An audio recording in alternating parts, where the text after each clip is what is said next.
Hello दोस्तों, आज हम इस डेविल के अंदर ड्राइंग करने वाले हैं जिसको किसी ने कैद कर दिया है। तो फिर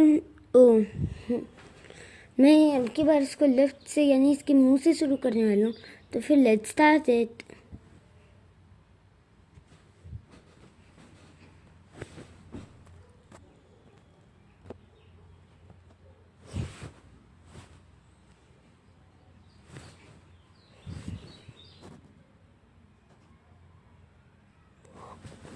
पता नहीं बैकग्राउंड कलर अपने आप कैसे हो जा रहा है।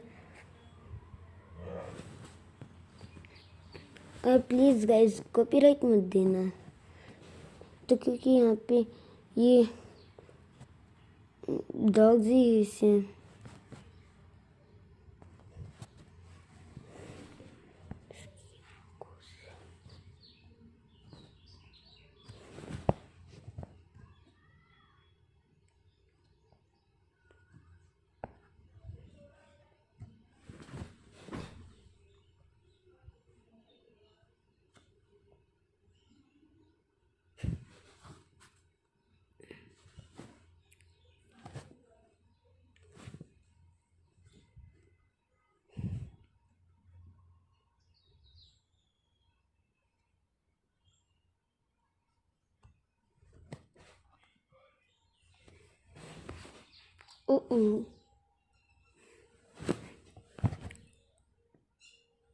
बाय।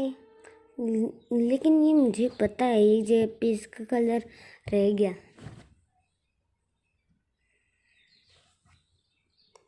हाँ अब सही रहे। Bye. Thanks for watching. Don't forget subscribe our channel.